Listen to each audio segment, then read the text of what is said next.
Hello everyone, আসসালামু আলাইকুম সবাইকে। কেমন আছেন সবাই? আমি আলহামদুলিল্লাহ ভালো আছি। তো আজকে আমি শুটকি বোনা দেখাবো। তো শুটকি বোনাটা আমরা সবাই পারি, তো এক একজন এক একভাবে করে, আমি আমার মতো করে নিয়েছি। তো আশা করি রেসিপিটা আপনাদের কাছে ভালো লাগবে। তো আমরা কেউ শুটকি বোনা বলি, কেউ শুটকি ভাজি বলি, যে যেটাই বলি। তো চলুন তাহলে মূল রেসিপিতে চলে যাই। এখন আমি এখানে সব কিছু রেডি করে নিয়েছি। প্রথমেই নিয়ে নিলাম 1 কাপ পেঁয়াজ, সাথে আছে শুকনো মরিচ এবং কাঁচা মরিচ, যেটা আমি কেটে নিয়েছি। এখানে একটা রসুন আমি চিকন করে কুচি করে নিয়েছি। আর এখানে 1 কাপ রসুন আছে, যেটা আমি কিউব করে কেটে নিয়েছি। 1 কাপ মাছের ঝুরি নিয়েছি, যেটা আমি তেলাপিয়া মাছ এবং আইড় মাছ আমি হলুদ লবণ দিয়ে সিদ্ধ করে তারপর কাঁটাটা ছাড়িয়ে নিয়েছি। আর আছে শুটকির মাথাটা ফেলে দিয়েছি এবং ধুয়ে আমি রেডি করে রেখেছি।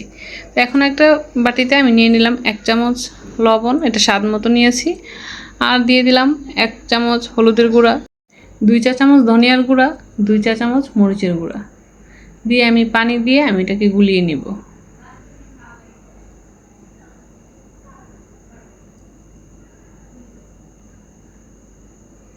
তো এই তো আমার এটা মিক্স হয়ে গেছে।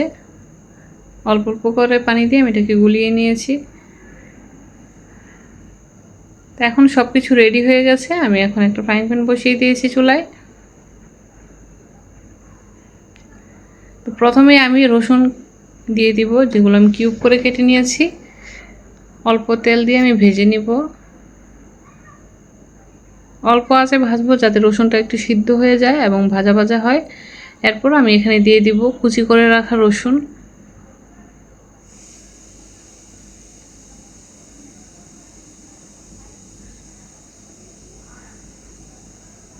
এই তো আমার রসুনটা, 2টা রসুনই আমি এখন ভেজে নিব।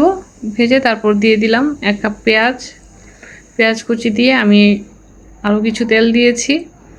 টোটাল আমি এখানে 1 কাপ তেল দিয়েছি। আর এখন দিয়ে দিলাম শুকনো মরিচ এবং কাঁচা মরিচ দিয়ে আমি ভালো করে ভেজে নিব।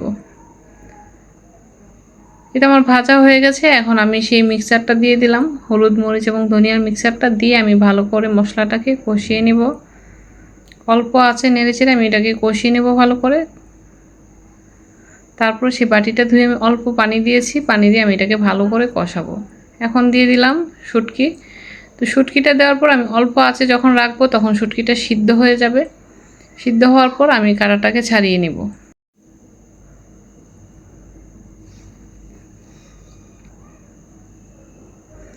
এই তো এখন আমি কাঁটাটাকে ছাড়িয়ে নিব শুটকি থেকে।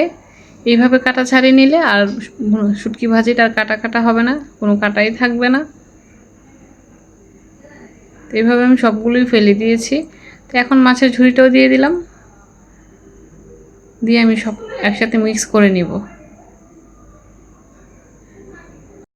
তো মাছের ঝুড়িটা দিয়ে আমি কয়েক মিনিট রান্না করেছি, একদম ভুনা ভুনা করে ফেলেছি।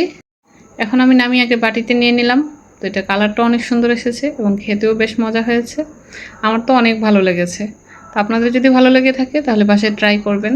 সবাই পেজটাকে ফলো করবেন, লাইক কমেন্ট করে পাশে থাকবেন। সবাই ভালো থাকবেন। আল্লাহ হাফিজ।